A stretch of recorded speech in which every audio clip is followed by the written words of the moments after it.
There was a time I would have sworn my wife loved me. Our house was quiet most nights, the kind of stillness that settles over a home when two people have been together long enough to mistake routine for happiness. The flickering glow of the television danced across the walls of our dimly lit living room where Emily sat curled up on the couch. Phone in hand, she was laughing, soft, breathy chuckles that used to be reserved for me. I watched her from the kitchen, gripping a half-empty glass of whiskey. Her laughter had changed not in sound, but in its purpose. She wasn't laughing at the show on TV. She was laughing at someone else. The signs had been there for months. The late nights at work, the locked phone. The way she suddenly cared more about her appearance before leaving the house. It wasn't until I saw the name pop up on her screen, Nathan, that I knew Nathan. My best friend. Betrayal has a way of making a man unravel. But I didn't. I held myself together. I played the fool, let them think I was oblivious. Because I knew something they didn't. I knew their wedding date. And I had the perfect gift in mind. The first time I followed her, it was out of desperation. A man drowning, clawing for something, anything to prove himself wrong. But I wasn't wrong. She was at his apartment. I didn't go inside. I didn't need to. The way she walked up to his door, the way he pulled her in without hesitation, told me everything. I could have confronted them. Could have screamed, punched, broken things. But I didn't. I waited. I collected evidence. Screenshots. Photos. Voicemails. I recorded every moment. Every whispered I love you meant for him, not me. I wasn't just a husband anymore. I was a man with a plan. Then came the wedding invitation. A mockery wrapped in gold-trimmed cards. Nathan and Emily. A day to celebrate their love. I checked my watch. 3 months.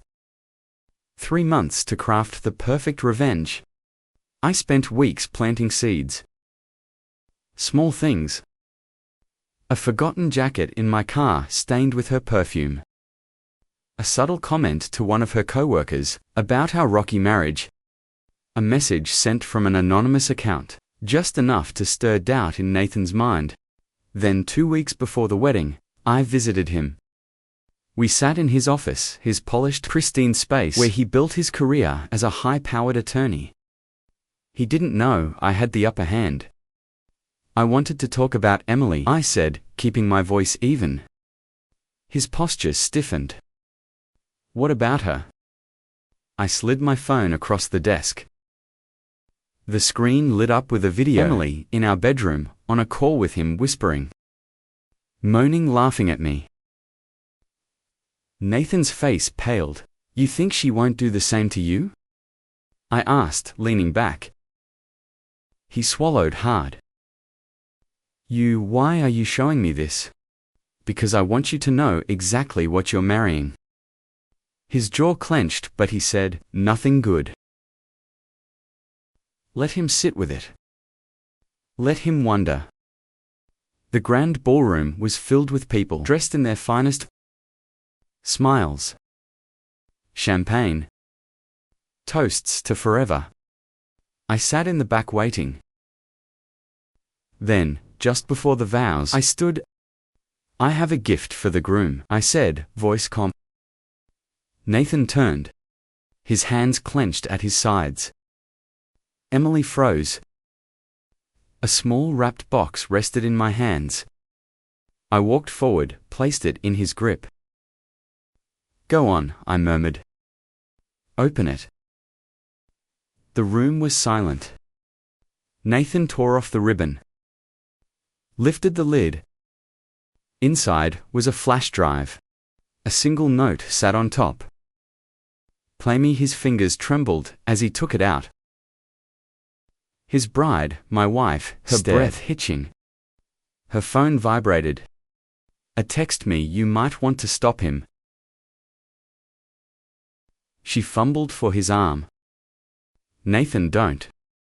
But it was too late. A projector flickered to life.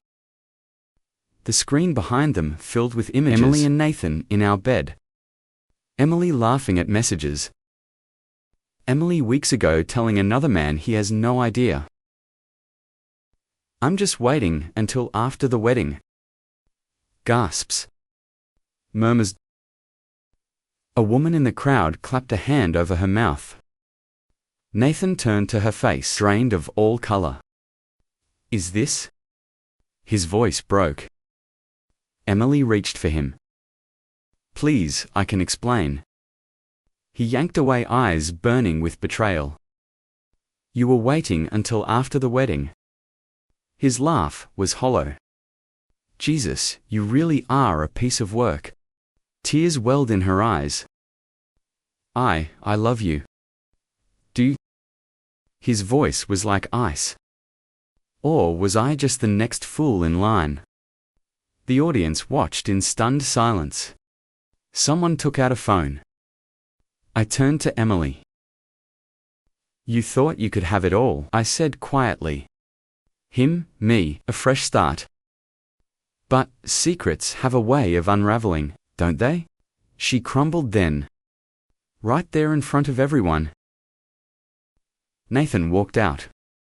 His family followed. Guests whispered. And I smiled. Because some betrayals don't break you. They turn you into something sharper. Something ruthless. Something unbreakable. Emily called me that night. I let it ring. She texted.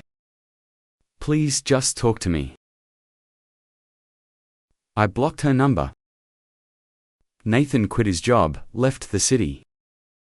Last I heard, he was drowning in alcohol, a shell of the man he used to be. Emily? She lost everything. Her reputation. Her dignity. The life she thought she was securing. And me. I walked away free. Not all revenge is loud. Sometimes it's a whisper. A quiet, deadly thing that waits for the perfect moment to strike, and when it does, there's no coming back. If you think justice was served, hit that like button. Share this story with someone who loves a good revenge tale. And don't forget, karma always comes around.